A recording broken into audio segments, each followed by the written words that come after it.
C'est une nouveauté. Nouveauté. Et c'est maintenant. Chers auditeurs, chers lecteurs, aujourd'hui une situation à évoquer qui est relativement difficile pour la personne que nous accueillons dans nos studios de Radio Capitole par téléphone sur les Saintes, non loin de La Rochelle. C'est du harcèlement scolaire, du harcèlement par des amis que nous allons évoquer ensemble. Vous savez que Radio Capitole a effectué un appel à témoins pour recueillir un maximum de témoignages de tout ce qui concerne le harcèlement scolaire. Et aujourd'hui sur Radio Capitole, nous recevons Laurent qui est le papa de Paulina, qui malheureusement a décidé de mettre fin à ses jours dans l'enceinte du lycée horticole, le Petit Chadignac à Saintes. Et ce soir, par téléphone, nous recevons Laurent. Laurent, bonsoir. Bonsoir. Alors, Laurent, une situation qui est fort douloureuse pour vous, pour votre ex-compagne. Est-ce que vous pouvez nous expliquer ce qui s'est passé et votre ressenti? Voilà. En fait, ce qui s'est passé le 5 mars, une date pour moi qui est marquée à vie, 2018, à 11h30, mon ex-femme m'a téléphoné en me disant « Paulina a quitté le lycée, elle répond pas au téléphone ». Moi, je me suis dit « Paulina me répond toujours, donc j'appelle Paulina ». Elle m'a rappelé, au bout de la 4e fois, je l'ai eu, elle m'a dit « Papa, ils vont encore me battre, j'ai pas d'amis ». Je lui ai dit « Paulina, qu'est-ce que tu me racontes ? Retourne à l'école, tu retournes à l'école et papa appelle l'école ». Quand j'ai appelé l'école à midi, j'ai pas eu personne. Après, quand j'ai rappelé plus tard à 13h30, apparemment, tout allait bien. J'ai dit, vous savez, elle était quand même un petit peu bousculée par ses camarades de classe. Pas de souci. Et vers 16h, mon fils me téléphone en me disant, papa, il y a la police à l'appartement. Je lui dis, mais qu'est-ce que tu as fait avec la voiture? Il me dit rien. Et là, j'appelle mon ex-femme, je lui dis, qu'est-ce qu'il a foutu ton fils? Et elle me dit, c'est pas ton fils, c'est notre fille.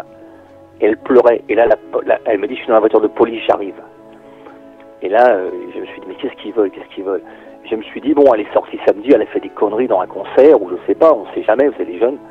Et là, quand ils sont arrivés, je me suis effondré, quoi. J'avais l'impression que le monde s'écroulait, on m'avait volé ma fille. Et là, je suis parti en vrac, quoi. Je me suis dit, c'est pas possible.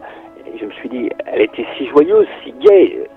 Et soudain, j'ai pensé qu'elle avait été bousculée, c'est pas possible. Et c'est là, quand on m'a dit, ouais, elle s'est battue.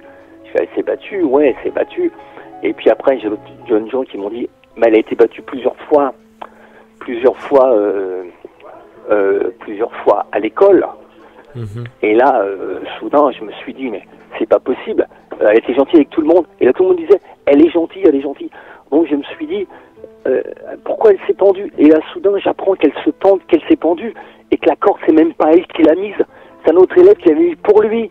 Et que ce gamin, il téléphonait le soir même pendant que j'étais chez les policiers pour dire à tous les amis de ma fille, c'est moi qui ai mis la corde, Paulina s'est pendue, elle avait un mal de vivre. Je me dis, c'est quoi? Je crois que c'était un cauchemar. J'ai dit, c'est pas possible. Et là, vous voyez tous ces petits gens qui viennent le jour des obsèques, qui vous disent avec leur petite rose, leur petite chemise blanche, tu dis, ils sont tous là, et tu sais que dans la foule, ça se trouve, il y a le mec qui a battu ta fille, quoi. Laurent, donc Paulina, c'était une enfant adoptée, c'est ça? Oui, adoptée en Lettonie, à Riga, en Lettonie, en ex-URSS, que j'ai adoptée, elle avait 3 ans.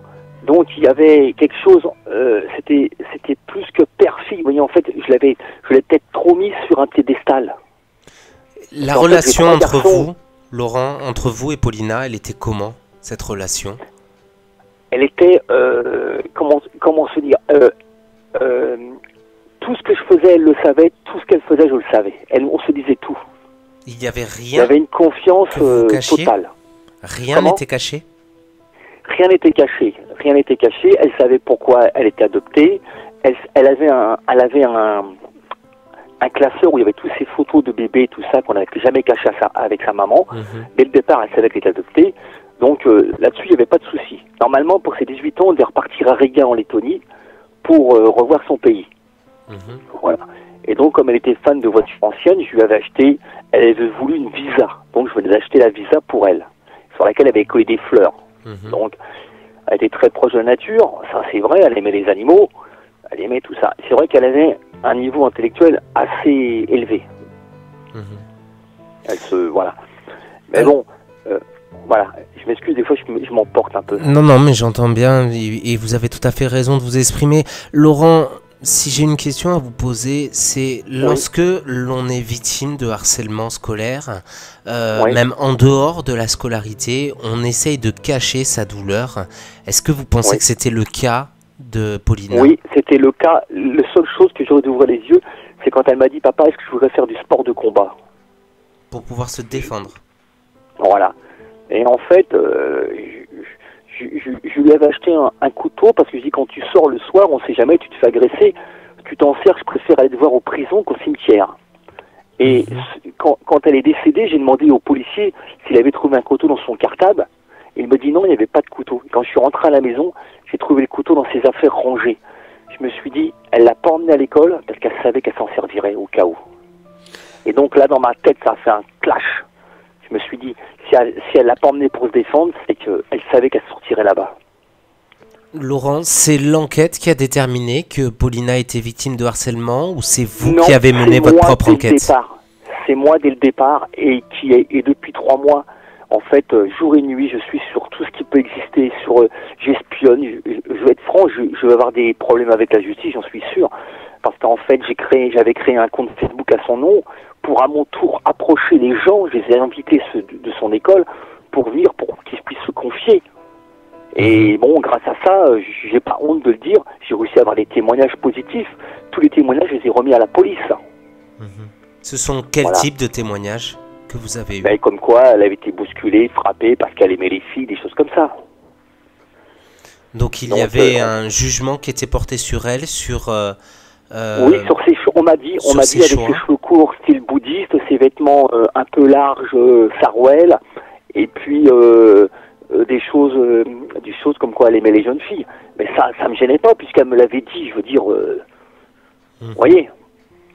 Donc c'est vrai que petite mère, ce qu'elle veut dire, on était en fait c'est vrai que moi je fréquente beaucoup de garçons en sport, des choses comme ça, en voiture, des choses comme ça, donc elle était toujours avec moi, donc pour elle, elle se reprochait souvent, elle me disait ouais, on m'aime pas parce que j'aime les filles. Mais si, mes amis t'aiment, ils s'en foutent de ça. Bon. Et puis c'est pas ça qui enlève son image. Paulina était toujours la même. Parce que, oui, elle était super gentille. Moi j'ai appris la dernière fois à l'enterrement, à ses obsèques qui ont eu lieu à son, quand on la met, vous savez, dans le truc là, dans l'urne. J'ai vu un monsieur arriver qui était on va dire, un monsieur de la rue, quoi. Vous voyez. Et puis le monsieur il est venu et il m'a donné 2 €. Et il m'a dit, c'est pour la cabine qui distribue des sandwichs sur le port. Et là j'ai appris par différentes personnes, en fait, qu'elle refaisait des retraits d'argent. Aussi, elle achetait des sandwichs au clochard qu'elle distribuait sur le port et elle donnait son repas du midi quand elle était en stage au clochard sur le port. Donc, elle était très proche de tous ces gens-là, quoi. Et très humaine, surtout, c'est ça? Ouais, parce qu'en fait, j'ai l'impression quand même qu'elle aurait voulu porter la misère du monde sur elle. Elle avait quel âge? Vous voyez, par exemple, elle avait 17 ans et demi, elle allait avoir 18 ans au mois d'août, et donc tout se passait bien parce qu'elle rentrait du ski avec sa maman, elle avait passé une bonne semaine, elle avait des gros sourires. Bon, pour moi, il n'y avait pas de souci, à part que c'est vrai que je mens pas, j'avais commencé à chercher une autre école pour la mettre à la rentrée. Vous sentiez depuis longtemps, en fait, qu'il y avait quelque chose? Je sentais mais elle ne voulait pas m'en parler parce qu'elle savait quelle était ma réaction. C'est-à-dire? Eh ben, en fait, j'ai toujours dit, si un jour quelqu'un touche un de mes enfants, il est mort. Vous étiez un papa très protecteur? Pas spécialement de mes enfants, de tous les enfants. Parce qu'en fait, je parle d'un principe, si on touche un enfant, on doit mourir. Vous voyez, je veux dire, moi je m'en cache pas, je suis pour les gens qui tuent des enfants pour la peine de mort. Laurent, vous avez, au fil de l'enquête, vous avez décidé de déposer plainte? Oui, j'ai déposé plainte contre, tout simplement parce qu'en fait, pour moi, j'accuse les gens qui l'ont harcelé J'accuse la personne qui a mis la corde avec laquelle elle s'est pendue. Les gens qui n'ont pas retiré la corde, parce que la corde est restée quand même presque plusieurs jours à se balader dans le parc comme ça. Hein. C'était dans un parc du lycée, hein, oui, à l'intérieur.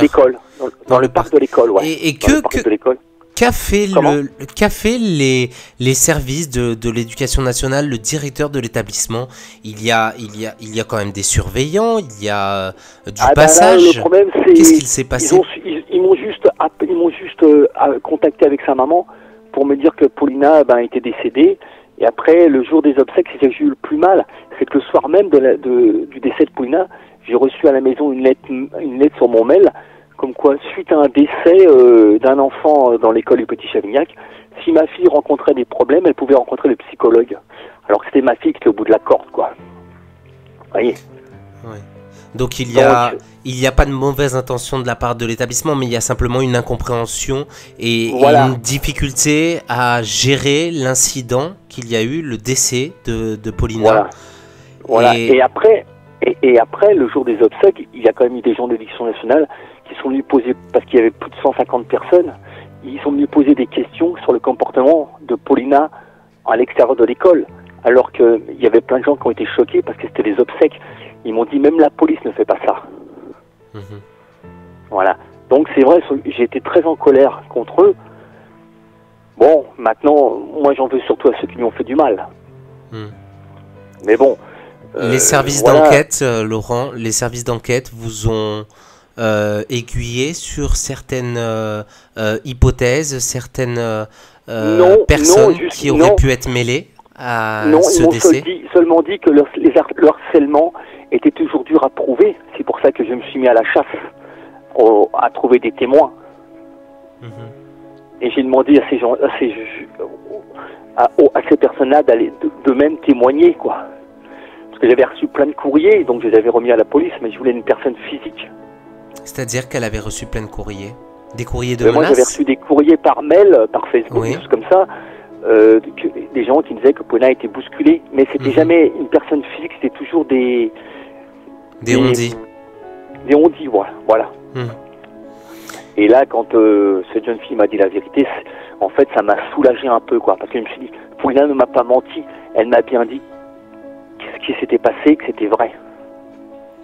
Et vous pensez qu'elle a essayé de vous protéger de certains faits sur le harcèlement qu'elle a subi? Oui, c'est sûr et certain. Parce qu'en fait, j'avais mis une confiance en elle. Pour moi, il fallait absolument qu'elle aille son bac pro.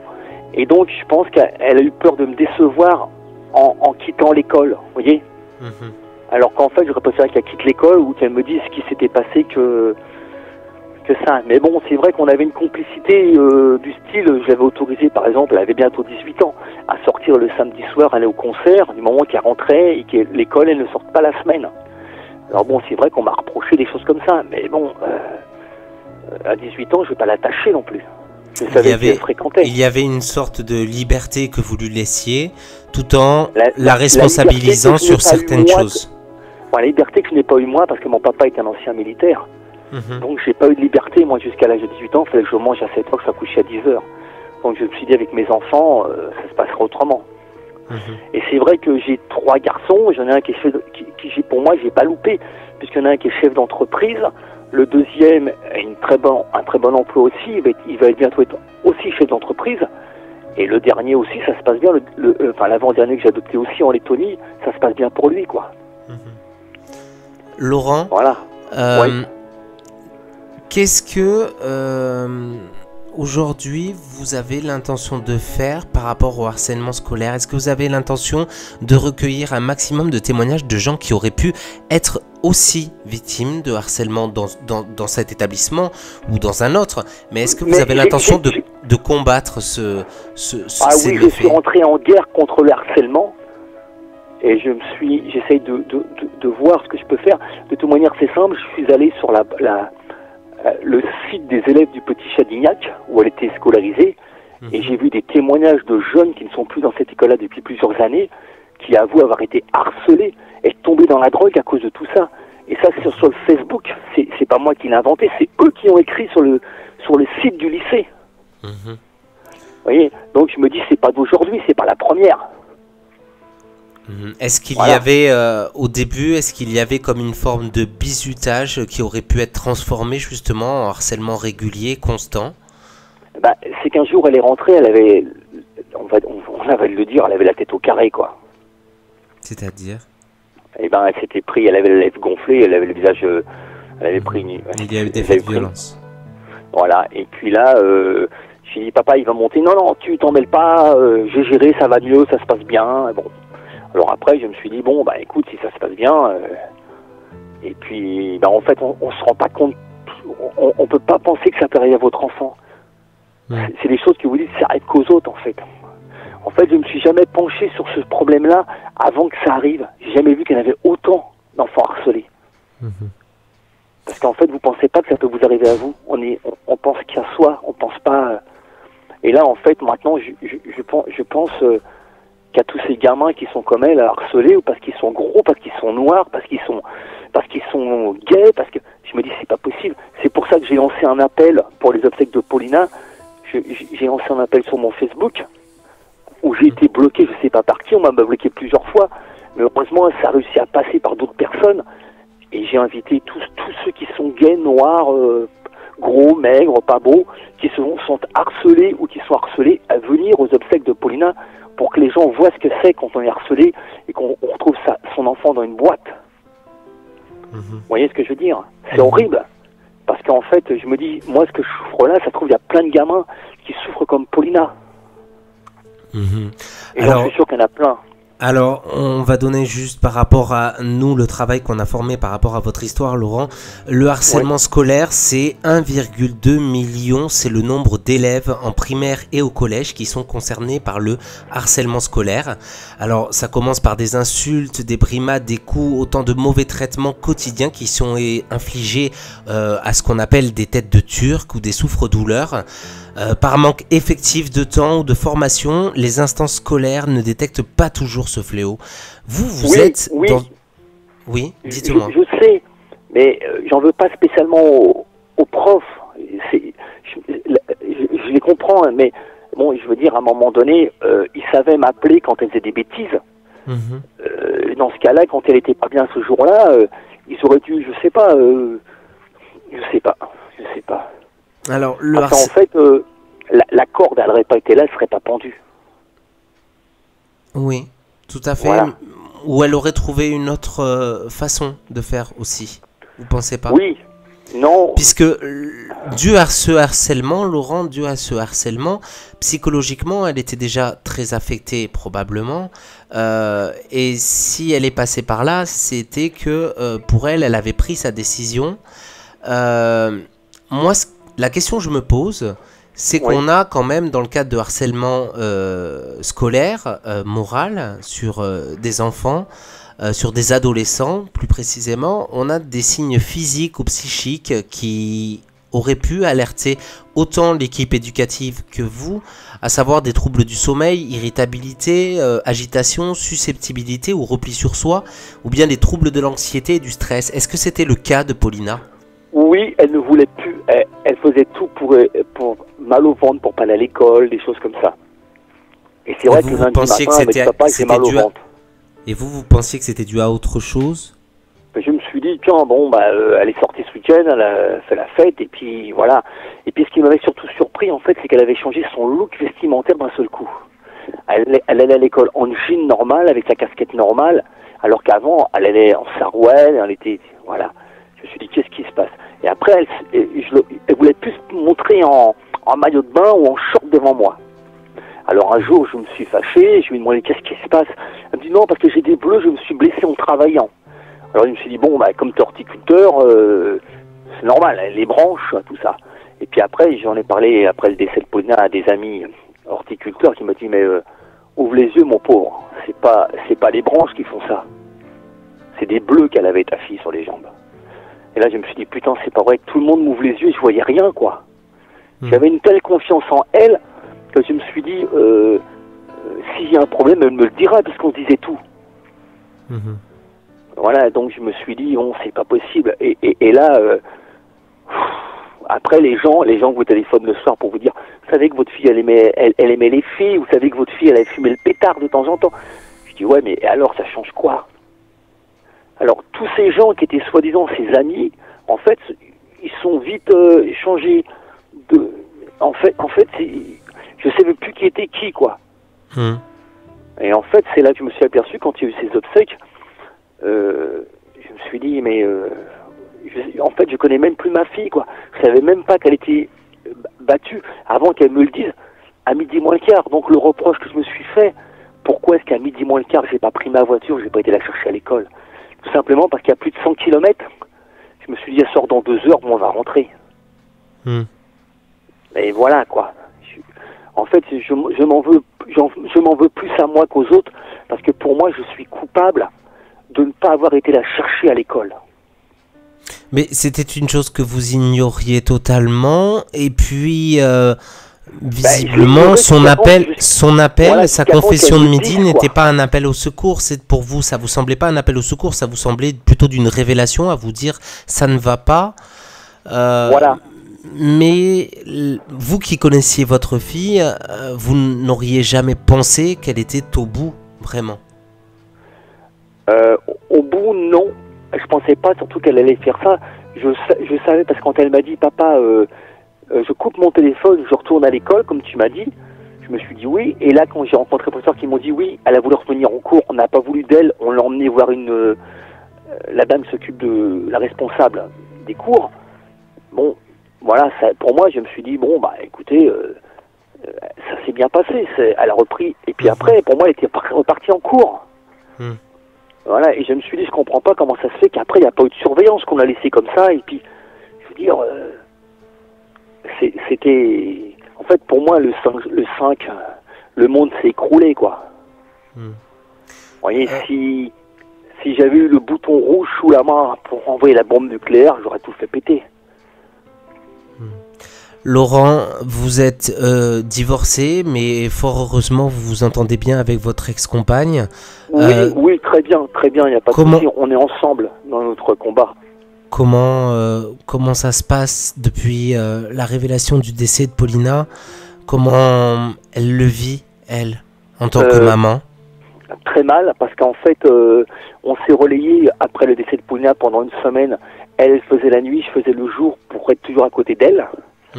Tant qu'on avait Paulina avec nous, enfin c'est triste à dire, avec nous, dans le cercueil, ça se passait bien. Et c'est quand ils nous l'ont enlevé qu'elle est partie que tout a explosé, quoi. Mais bon, elle m'en a pas voulu. Voilà, elle m'en a pas voulu de pas avoir été chercher Paulina à l'école. Elle me dit sans cesse que c'est pas de ma faute. Mais bien évidemment, Laurent, que c'est pas de votre faute, c'est bête à dire, mais c'est le destin. C'est voilà, si c'est arrivé, il y a rien qui est de la faute de vous ou de Madame. Là, ce qui est très énervant pour vous et puis aussi pour ceux qui nous écoutent et qui peuvent être aussi affectés par ce harcèlement, c'est le fait de ne pas en parler médiatiquement, régulièrement, de ne pas former les équipes éducatives, mais aussi de ne pas alerter sur les circonstances du harcèlement scolaire, ce qui permet à certains parents en fait, de ne pas le comprendre, de ne pas le détecter rapidement. En fait, on devrait pouvoir, parce qu'en fait, je connaissais bien ma fille, quand elle a changé ses vêtements, son look, j'aurais dû me dire, il y a quelque chose qui change, il y a quelque chose qui ne va pas, vous voyez? Oui, mais vous auriez pu penser aussi autre chose, Laurent. Vous auriez pu penser, par exemple, qu'elle avait un petit ami ou une petite amie. Vous auriez pu penser, vous savez, il y a plein de choses qui peuvent faire, mais jamais aujourd'hui, des parents qui sont concernés et qui apprennent que leur enfant, même s'il est vivant, mais combien de parents apprennent au pur des hasards que leur enfant est victime de harcèlement ou de raquettes à la sortie de l'école. Voilà, il y a beaucoup de parents qui sont totalement dans l'ignorance. Et aujourd'hui, qu'est-ce qu'on peut proposer, Laurent, pour que les parents soient alertés au plus tôt d'un éventuel harcèlement de leur enfant? Qu'est-ce qu'on pourrait proposer? Je sais pas du tout, parce qu'en fait, moi, j'ai rien vu pratiquement venir. J'ai rien vu. Le seul souci, c'est qu'il faut que ça s'arrête, quoi. Alors l'an dernier, vous savez que l'an dernier, sous sous le gouvernement de François Hollande, Madame Vallaud-Belkacem avait produit, avec Laurence Rossignol, avait produit une campagne contre le harcèlement scolaire. Cette campagne, vous l'avez vue? Oui. Jamais, à un seul moment, vous vous êtes posé la question, et si ça arrivait à mes enfants? Non, parce qu'en fait, vous y pensez pas. Donc, quand vous entendez parler à la télévision du harcèlement, vous dites non, bon, pas moi. C'est pas moi, ça peut pas m'arriver. C'est aux autres. Vous voyez ce que je veux dire? C'est aux autres que ça arrive. Vous voyez? Et puis en plus, moi, ce qui m'a frappé énormément, c'est que ce jour-là, ce jour où ma fille s'est suicidée, c'est qu'à le dire, c'est le jour où Madame Macron faisait son discours sur le harcèlement scolaire à l'école. Vous voyez? Donc j'en ai profité pour écrire à Madame Macron par mail, et c'est vrai que je n'ai pas eu de réponse. Voilà. Donc j'ai relancé, parce qu'en fait ce n'est pas parce que c'est la femme du président, c'est parce que d'abord c'était une femme, pour moi c'est une femme, quoi. Voilà. Et une mère honnête, également. Honnête, elle est honnête, même si je ne suis pas voilà, du parti de son mari. Je me suis adressé à elle parce que je ne sais pas pourquoi, j'ai eu une confiance en elle d'un seul coup totale. Oui, et puis parce que c'est une femme et qu'elle a une sensibilité que voilà, je n'ai pas écrit à son mari, j'ai écrit à elle.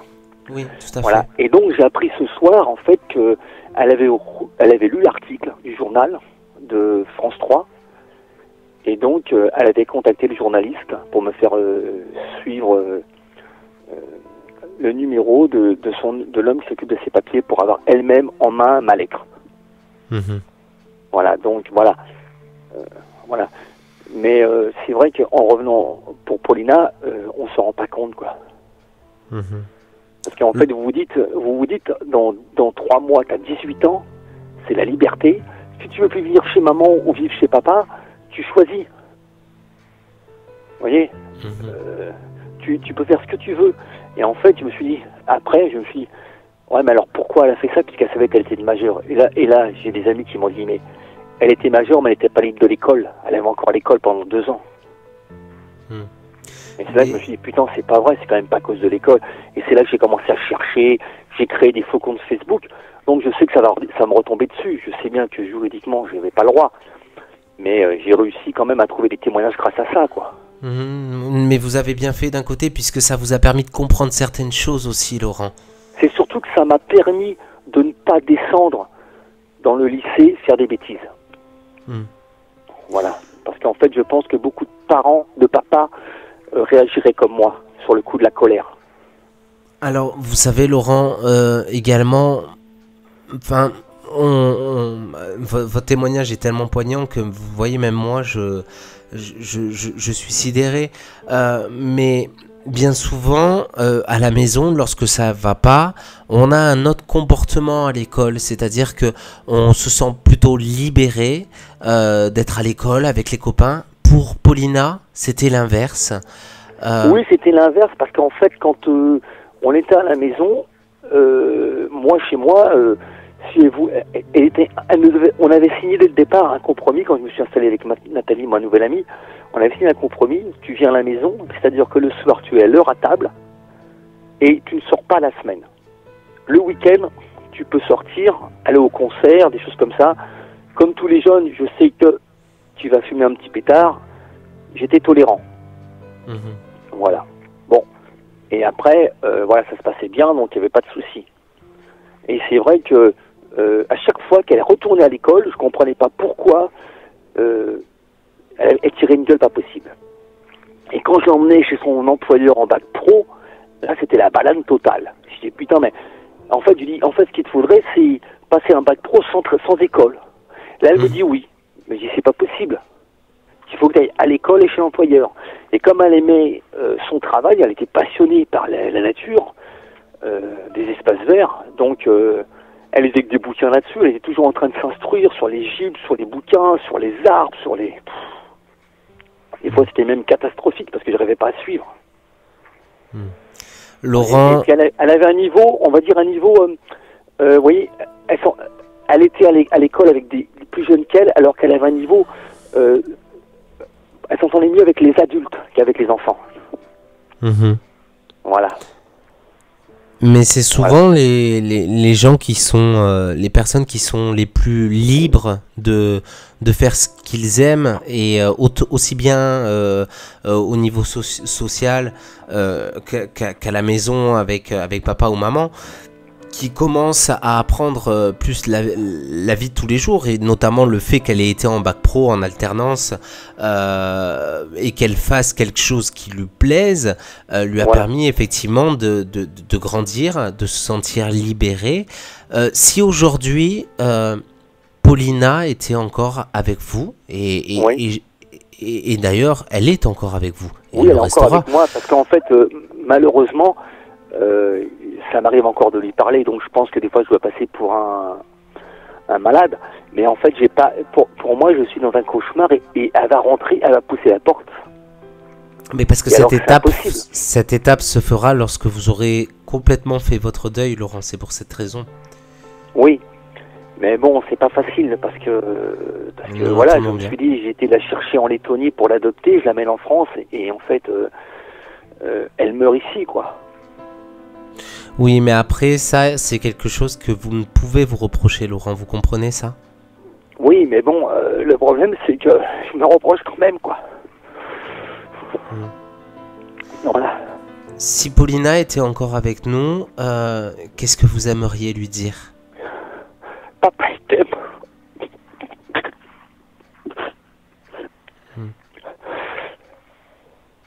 Je lui dirais, papa, il t'aime. Excusez-moi, hein. Oui. Voilà. Et c'est pour ça que samedi, j'ai invité tous les gens qui veulent venir aux obsèques, parce qu'en fait, elle était ouverte à tout le monde, elle acceptait tout le monde, les clochards, les pauvres, les riches, se foutaient de tout le monde, quoi. Elle aimait tout le monde. Elle regardait les gens, pas pour leur physique, mais pour l'intérieur d'eux-mêmes. Bon, c'est vrai qu'elle était très style bouddhiste, vous voyez, elle voyait le mal nulle part. Voilà, en fait, un exemple, par exemple, je lui prête mon vélo, elle va en ville à La Rochelle, elle s'est fait voler le vélo, elle rentre avec l'antivol à la main, j'ouvre la porte, je fais, t'es à pied, elle me dit, tu cries pas, je me suis fait voler le vélo, mais c'est trop tard. Je ne dis rien. Qu'est-ce que vous voulez que je lui dise? J'ai rien dit. Oui, c'est fait, c'est fait. C'est fait, c'est fait. Voilà. En tout cas, ce qui est formidable, Laurent, c'est que vous êtes un papa excessivement compréhensif de votre enfant, à l'écoute de votre enfant. Je voudrais juste qu'on revienne sur effectivement l'invitation que vous proposez aux personnes. Est-ce que vous pouvez nous en parler, et puis après, je vous laisserai respirer. Voilà, en fait, mais tout simplement parce que quand j'ai appris par certains amis de Paulina, des vrais amis, qu'elle avait des vrais amis, en fait que Paulina avait été maltraitée, harcelée, même, on peut dire même battue, parce que elle aimait les jeunes filles, elle se cherchait, donc elle avait des amies lesbiennes, tout ça. Mais moi, elle me l'avait dit un jour, elle me reçoit avec son médecin, elle me dit, papa, il faut que je dise quelque chose, j'aime les filles. Et je la regarde, je dis, mais il y a longtemps que je le sais, ça. Parce que vous l'avez deviné vous-même? Ouais, j'avais deviné. Vous questionniez et vous attendiez simplement la réponse ferme. Voilà, mais bon, je lui dis, tu sais, tu me l'aurais dit comme ça sans le médecin, c'était pas grave. Même maman est au courant, on l'a toujours su. Bon, c'est formidable, ça. C'était comme ça. Donc. Et vous avez jamais différencié quoi que ce soit? Vous avez toujours été le même papa, même après qu'elle vous ait révélé oui, pas du tout. Oui, parce qu'en fait, pour vous, ça vous paraissait normal? Voilà, pour moi, ça me paraissait normal. Bon, pour moi, vous savez, les gens, j'ai des amis qui sont gays, des amis qui sont pas gays, des amis communistes, des amis du FN. Je veux dire, le seul truc que je dis, quand on est ensemble, on parle pas politique, et c'est tout. Voilà, moi, je suis ouvert à tout le monde. C'est pour ça que là, j'ai invité tout le monde. Et je peux vous dire que j'ai des amis qui me soutiennent, qui sont de gauche, de droite, du Front National, des Insoumis, qui sont restés des amis. Et là, et puis unis dans la douleur et pour la même cause, il n'y a pas de politique. Voilà, quand j'ai dit, j'ai invité tous les gens qui souffrent, les gens qui sont harcelés, les parents d'enfants harcelés, les gros, les noirs, les gens de couleur, les homosexuels, les gays, enfin tout ce qui peut, je les invite tous. Et mes amis, j'ai des amis qui sont de tous différents partis, qui m'ont dit ouais, c'est bien ce que tu fais. Et même s'ils sont contre, je pense pas en fait qu'ils sont dans la douleur, on est tous unis en fait. Vous voyez. Et en fait là, c'est que on est tous des amis et on a perdu un enfant. J'ai perdu mon enfant et tous mes amis sont là autour de moi pour me tenir. Voilà. Et c'est ça que je vois, cette solidarité qu'il y a. Et c'est surtout que je veux plus que ça se reproduise. Je vois pas pourquoi, parce qu'on est noir ou parce qu'on est gros ou grand, on doit souffrir à l'école. Et même dans la vie professionnelle. Vous voyez ? Il n'y a pas de différence à avoir. Il n'y a pas de différence. Tout simplement parce que j'ai travaillé pendant 7 ans avec des enfants handicapés et autistes. Et c'est vrai que j'ai rencontré des enfants exceptionnels. Donc pour moi, quand on est un enfant, on est un enfant. Et même quand on est une personne de couleur ou un gay, ça change rien. On reste un humain. Une personne qui a envie de vivre. Voilà. Et alors quand vous voyez que tous ces enfants qui, tous les jours, quand j'ouvre les sites d'enfants harcelés, tous les jours, il y en a qui sont morts. Mais c'est pas possible. En fait, pour moi, le harcèlement, c'est aussi dangereux que la route ou l'alcool. Parce qu'en fait, ces pauvres gosses, ils n'ont rien demandé, ils veulent vivre leur vie et on leur coupe la vie, quoi.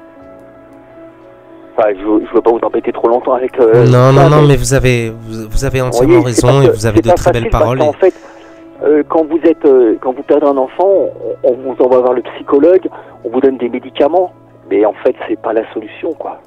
Et puis, on vous le rendra pas. Non, on le rendra pas. Et quand elle est partie, quoi. Voilà. Laurent, je vais vous laisser respirer. Merci en tout cas pour votre témoignage très poignant. Donc, vous invitez tous les gens qui se sentent indifférents mais qui ne le sont pas. Voilà, qui ne sont pas différents. Tous les gens, voilà. En fait, je veux qu'on arrête de comparer parce que t'es gros, parce que t'es maigre, parce que t'es noir, parce que t'es blanc. En fait... c'est l'humain qui fait l'homme. Voilà, c'est l'humain qui fait l'homme. Et comme Paulina disait, papa, tu ne dois pas voir les gens sur leur enveloppe extérieure, tu dois les voir pour l'enveloppe intérieure. Voilà, c'est ce qu'elle disait tout le temps. Merci en tout cas Laurent d'être venu témoigner sur Radio Capitole. Merci de m'avoir reçu. Voilà, et je vous souhaite un énorme courage pour la suite. Merci. Surtout bien. Si vous entendez ce témoignage de Laurent et si vous connaissiez Paulina, n'hésitez pas à nous contacter en nous écrivant à témoin@radiocapitole.fr, témoin@radiocapitole.fr pour nous témoigner à la fois de l'affection que vous accordiez à Paulina et du soutien que vous engagez auprès de Laurent, et surtout ceux qui sont victimes de harcèlement, n'hésitez pas à parler, c'est l'essentiel, c'est qu'il faut s'exprimer, il faut parler pour pouvoir être aidé et surtout pour pouvoir enfin rétablir la vérité sur cette situation qui est catastrophique. Merci beaucoup Laurent et à très bientôt. Merci à vous. Merci. Au revoir. Au revoir. Avec Radio Capitole, nos enfants ont des droits et nous devons les respecter. Radio Capitole, c'est ma radio du bonheur.